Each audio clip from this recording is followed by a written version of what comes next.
Hi, I'm Dave Johnson. I'm editor of eHow's Tech Channel, and let's unbox the Canon PowerShot A1300. So this is one of Canon's better-selling compact point-and-shoot digital cameras, and it's super popular online. It seems like everybody's buying it, especially on Amazon. So let's open it up and see what we've got in here.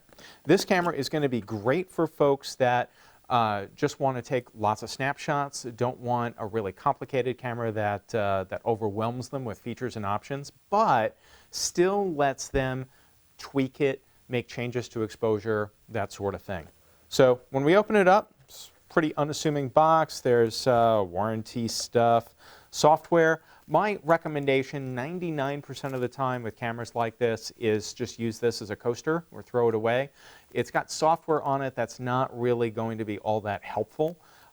Windows, right off the bat, has what you need to transfer pictures from the camera to the computer. And if you install something like Windows Photo Gallery or something like that, which is free, you can do all your editing and photo organizing that way as well. Quick Start User Guide. The full user guide is actually on the disk I just told you to throw away, so you might want to hold on to it for the complete user guide, but otherwise I wouldn't recommend you install the software. Finally, we get to the good stuff. Here's the camera.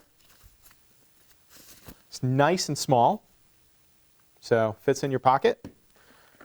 Pair of AA batteries. You're going to go through a lot of batteries, so my recommendation is to stock up on these guys or get rechargeables that you can use instead. So we got the batteries, and then also in the box is the transfer cable. So it's USB with a mini USB on the other end. You're going to use that to connect to the computer to transfer your pictures over, and a little strap for the camera. So I'll get that stuff out of the way. And the battery panel is down on the bottom, so we just slide that out. Insert the batteries.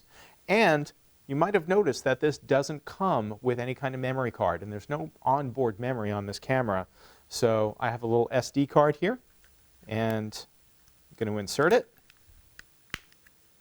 And here's the power button. So we turn it on. Camera comes to life. You'll notice that the lens pops out. First thing it wants us to do is to set the time. So you can do that, or you can press the menu button to skip it, and you're ready to start taking pictures. Now, the first thing that you should do when you put a fresh memory card in is format it. If you just use the formatting that the card came with, it might not be compatible with the camera. So press that menu button again, and then use this rocker wheel to go over to the little tools, and then go down to where it says Format, and then press the Function button and format the memory card. Now it just takes a moment, and now you're ready to go. Press menu again, and you're back to the view where you can take pictures. Now you can just go ahead and start snapping pictures.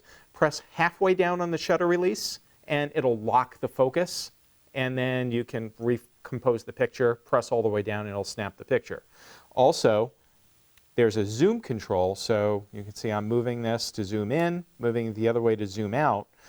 Something else I recommend that you do is to turn off what's called digital zoom.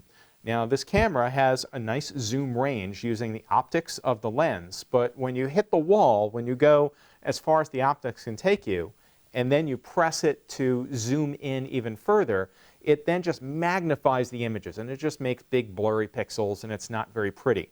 So you can go back to the menu, go down to where it says digital zoom. I highly recommend you turn that off. If you need to zoom beyond what this lens is capable of doing, you can always do it on the PC later in a photo editing program. Don't let the camera do digital zoom for you. The other thing you need to know to get up and running with the camera is this function button in the middle of the wheel. You press it, and it lets you change exposure modes. So the live mode, which is kind of like fully automatic, it's the default. You might want to try program instead, which is this P, where you can change some settings. Or you can use portrait mode, or self-timer, or low light photography. You would just press function to choose that option.